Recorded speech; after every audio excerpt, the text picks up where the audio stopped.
चलिए यूपी की पॉलिटिक्स की बात कर लेते हैं। समाजवादी पार्टी और कांग्रेस का गठबंधन उत्तर प्रदेश में होगा या नहीं, क्योंकि जिस तरीके की बयानबाजी समाजवादी पार्टी और कांग्रेस के यूपी के नेता कर रहे हैं, वो देखकर लगता है कि इन दोनों के बीच गठबंधन मुश्किल है। लेकिन हम आपको बता देते हैं कि यूपी के नेताओं को मत देखिए, दिल्ली के नेताओं को देखिए, कांग्रेस के नेता राहुल गांधी को देखिए, समाजवादी पार्टी के मुखिया अखिलेश यादव को देखिए। दोनों की राजनीतिक दशा और दिशा देखिए, दोनों के बीच की बॉन्डिंग को देखिए और समझिए। आपको क्या लगता है गठबंधन नहीं होगा? गठबंधन होगा, और जिनको जितना बोलना है वो बोलते रहे। पर दूसरी बात आपको बताते हैं, ऐसा नहीं है कि यूपी कांग्रेस के नेता जो बोल रहे हैं या यूपी कांग्रेस के प्रभारी राजेंद्र पाल गौतम जो बोल रहे हैं, अजय राय जो यूपी कांग्रेस के अध्यक्ष हैं, सहारनपुर के सांसद इमरान मसूद हैं, जिस भाषा का ये लोग इस्तेमाल कर रहे हैं समाजवादी पार्टी के लिए, तो इसको आप मान लीजिए कि राजनीति में ऐसी भाषा दबाव बनाने के लिए ही बोला जाता है।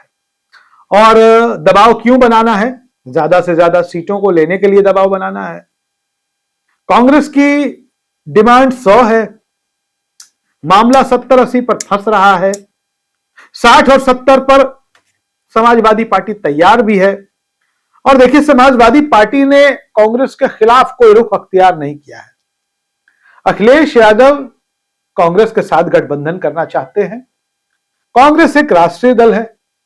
बीते विधानसभा चुनाव में कांग्रेस को मात्र 2 विधानसभा की सीटें मिली, बाकी अधिकांश सीटों पर उनकी जमानत जब्त हो गई।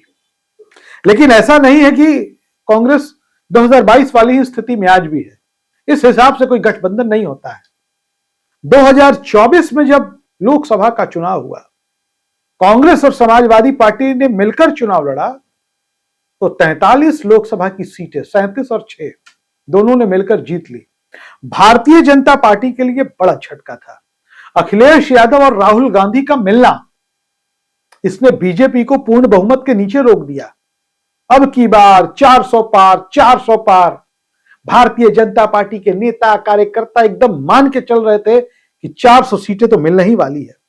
देश की गोदी मीडिया, उनका भी दिमाग आसमान पर था। उनको भी लगता था एकदम 414, 415। कई लोग तो एग्जिट पोल में 450 सीट दिखाने लगे।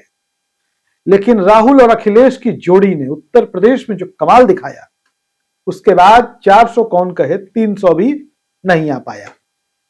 खैर, अब बात करेंगे इस बार क्या होगा, कांग्रेस और समाजवादी पार्टी का गठबंधन होगा या नहीं होगा। हम आपको फिर से बता दें, समाजवादी पार्टी और कांग्रेस का गठबंधन हर हाल में होगा। अखिलेश यादव समाजवादी पार्टी के मुखिया हैं, कांग्रेस के अध्यक्ष मल्लिकार्जुन खड़गे हैं। लेकिन मल्लिकार्जुन खड़गे ने यूपी के लिए राहुल गांधी से कह दिया है कि आप वहां देख लो, बात कर लो। अभी प्रदेश स्तरीय जो नेता है वो आपस में छटपटाएंगे, लड़ेंगे, भिड़ेंगे, लेकिन आपस में इनका गठबंधन होना तय है। बात कहां फंसेगी? बात वहां फंसेगी कि समाजवादी पार्टी अंततः कांग्रेस को 100 सीट देगी भी। यूपी में विधानसभा की 403 सीटें हैं, उनमें 60 से 80 सीटों पर कांग्रेस के अपने उम्मीदवार होंगे और बाकी 20 सीटों पर ऐसे उम्मीदवार होंगे जो नेता तो समाजवादी पार्टी के होंगे या किसी और छोटे दल के होंगे, लेकिन उनको एडजस्ट करना होगा तो वो कांग्रेस के सिंबल पर चुनाव लड़ेंगे। गठबंधन इस तरह से भी होता है। इससे होगा क्या कि कांग्रेस का मान सम्मान भी बचा रह जाएगा और अखिलेश यादव का काम भी हो जाएगा, चूंकि नेता कई हैं और बहुत सारे नेता ऐसे होते हैं जो जिताऊ होते हैं, जिनके नाम पर 20,000 30,000 वोट एक विधानसभा में होता है। दरअसल असल में होता यह है कि कई विधानसभा सीटों पर पार्टियों के जो कैडर वोट होते हैं वो लड़ने के लिए तो ठीक होते हैं, पर जीतने के लिए उम्मीदवार के अपने वोटों की जरूरत होती है। ऐसा नहीं कि कोई उम्मीदवार निर्दलीय चुनाव लड़ जाएगा तो उसको 10,000 20,000 वोट आ जाएगा, नहीं, ऐसा नहीं होता है।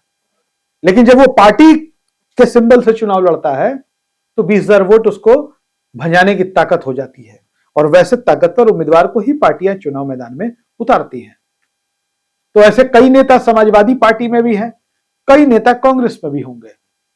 कोई जरूरी नहीं है कि कांग्रेस के जिस नेता को पिछले चुनाव में 5,000 वोट आया, 10,000 वोट आया, वो इस बार भी हार जाएंगे। नहीं, अगर समाजवादी पार्टी के साथ गठबंधन होगा तो बहुत अच्छे खासे मार्जिन से चुनाव जीतेंगे, कई सीटों का गणित ऐसा होता है कि कांग्रेस चाह के भी नहीं जीत सकती, और कई सीटों का गणित ऐसा होता है कि समाजवादी पार्टी भी चाह के नहीं जीतेगी। वैसे में आपस में कॉम्प्रोमाइज होता है। समाजवादी पार्टी और कांग्रेस का गठबंधन होना है, आपस में भिड़ने की कोई जरूरत नहीं है, नेताओं की बातों में आने की कोई जरूरत नहीं है, क्योंकि आप देखिएगा जब चुनाव होगा तो अखिलेश यादव, अजय राय, इमरान मसूद, राजेंद्र पाल गौतम और राहुल गांधी सब एक ही गाड़ी पर हाथ हिलाते हुए, अभिवादन करते हुए, चुनाव प्रचार करते हुए आपको दिखाई देंगे। हालांकि आपको बता दें कि अखिलेश यादव से पूछा गया कि सपा कांग्रेस गठबंधन का क्या हो रहा है, तो उन्होंने बताया कि विधानसभा चुनाव अभी दूर है, लोकसभा चुनाव में यह गठबंधन था, बहुत अच्छे नतीजे आए। और कांग्रेस के साथ देखिए एक अच्छी बात यह है, समाजवादी पार्टी के साथ बसपा ने गठबंधन किया, मायावती को 10 सीटें मिल गई लोकसभा की, लेकिन नतीजों के बाद उन्होंने गठबंधन तोड़ दिया। वो ओम प्रकाश राजभर, ये भी समाजवादी पार्टी के साथ अलायंस में थे, इन्होंने भी चुनाव लड़ा अखिलेश यादव की पार्टी के साथ मिलकर, लेकिन उसके बाद क्या किया, गठबंधन तोड़ दिया। नतीजों के बाद जाके मंत्री बन गए सरकार में भारतीय जनता पार्टी के। लेकिन अगर अखिलेश यादव कांग्रेस को ज्यादा से ज्यादा सीटें देंगे तो कांग्रेस कभी भी एक पार्टी के तौर पर समर्थन करेगी तो समाजवादी पार्टी का ही करेगी, वो भाजपा का समर्थन कभी नहीं करेगी।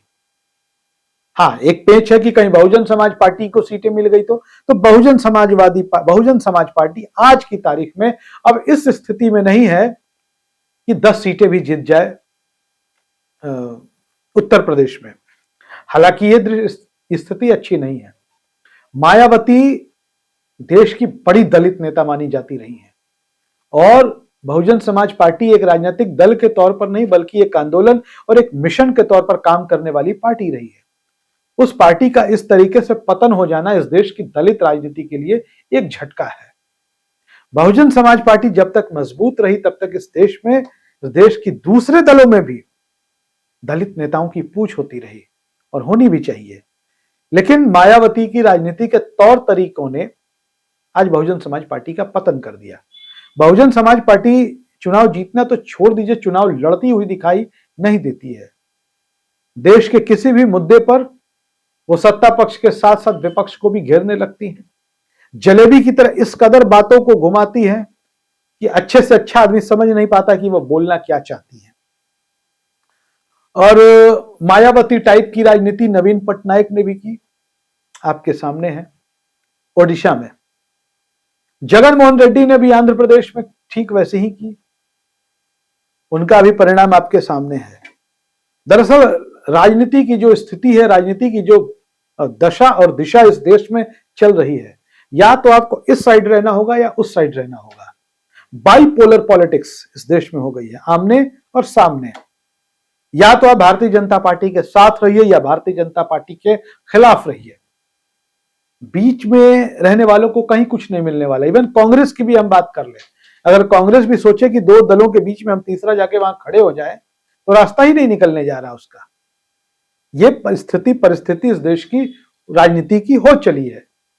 तो ऐसे में स्पष्ट तौर पर जान लीजिए कि जिस तरीके से संसद में भी जो कुछ हुआ, जंतर मंतर पर जो आंदोलन के बाद लाठीचार्ज के खिलाफ जो विपक्ष ने प्रधानमंत्री नरेंद्र मोदी के आवास के बाहर धरना दिया, या संसद में जिस प्रकार से कांग्रेस का प्रदर्शन रहा, और लोकसभा में विशेष तौर पर राहुल गांधी का, और अखिलेश यादव जिस प्रकार उनके दोस्त की तरह, फ्रेंड की तरह, पार्टनर की तरह, मजबूत पार्टनर की तरह नजर आए और राहुल गांधी को कवर दिया, उसने एकदम साफ कर दिया है कि यूपी में समाजवादी पार्टी और कांग्रेस का गठबंधन होकर रहेगा। बाकी सीटों की संख्या, आपसी तू मैं, नेताओं की बयानबाजी, ये सब चलती रहेंगी। धन्यवाद।